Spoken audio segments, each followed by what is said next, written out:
Hi, I'm Jules and thank you so much for joining me in this next series of videos all about how to grow your own TikTok account to build your business and your brand.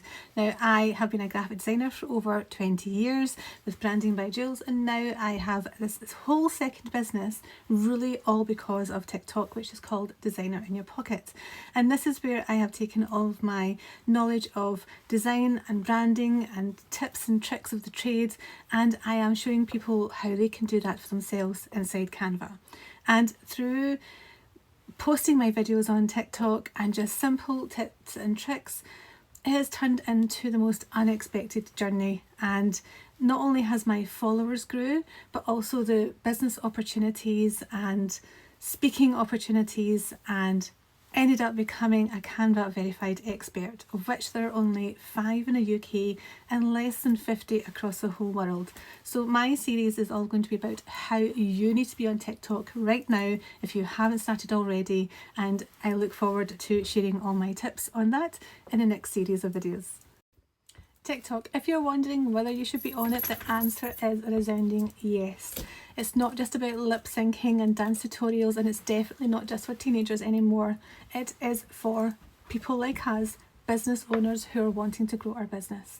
The beauty of TikTok's algorithm is that it offers tremendous potential for growth.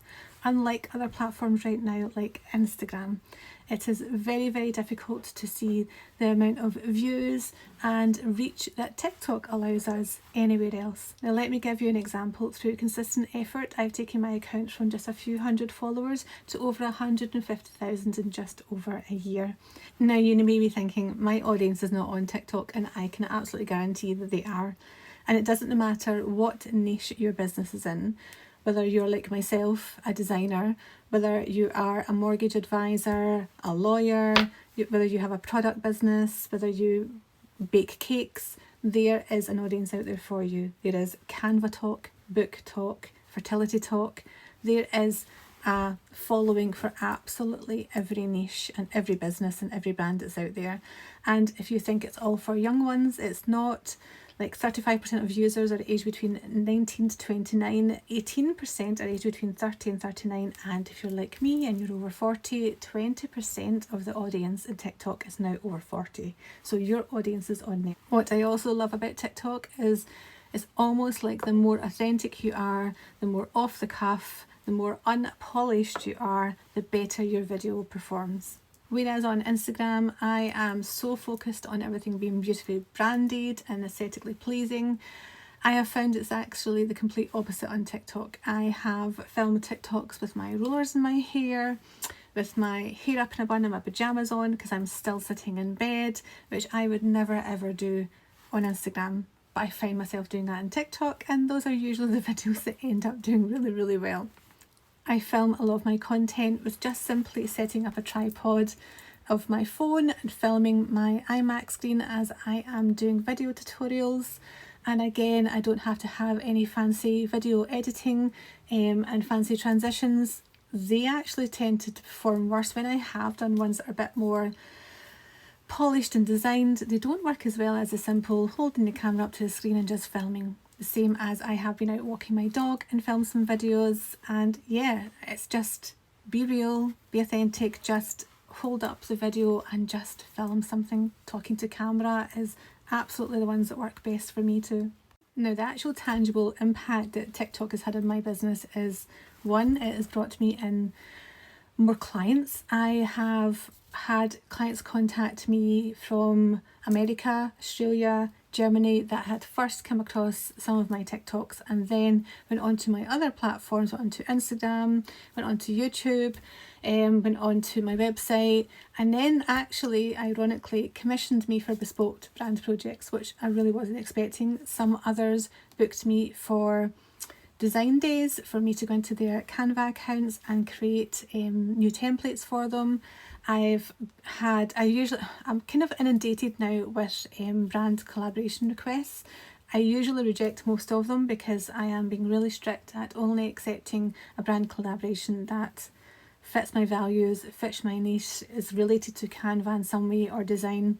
And I've just recently done one with an app that is actually embedded inside Canva. Canva themselves got in touch with me and they ended up inviting me to Australia in March this year to attend their Canva Create event because they said I had been noticed as one of their outstanding community members. So not only did I get to go to Canva Create, it was actually a week-long event where we also got to visit the head offices and we got the tour and we got to see what really Canva was all about, and we also got to sit down with their product teams and do amazing workshops where we got to see all their new features, give feedback on the new features that we would like to see. We got to meet so many different people at Canva and it was really a life-changing moment for me. And then on the way back on the flight, because I had 23 hours to kill, I thought, how can I make most use of this opportunity? And before then, I hadn't really done many workshops. I'd done lots of one-to-ones with clients and done one-to-one Canva training, and I thought, no, this is it. I really want to go all in and teach as many different businesses as I can in Scotland all about Canva. And then maybe even branching out after that to wider UK and abroad. Then in May, I got invited by Canva to attend their opening of their London office, and they were hosting a pop-up shop studio for 3 days where you could go in and design a tote bag, try out different tutorials, and also down the stairs they were hosting workshops, and they asked me to host the Brand Guru workshops, which over 3 days I was doing this, which was just amazing, super scary, but not something I ever thought I would get the opportunity to do. These workshops had a waiting list of over 3,500 people sign up on the first day. It was a terrifying thought, but ended up being so much fun. But then when I thought all my life-changing stuff had finished with Canva, that same week they also invited me to be one of their Canva verified experts. Now, you cannot apply to be this, you cannot sit an exam to gain this qualification. You have to be invited by Canva, and somebody within Canva has to nominate you.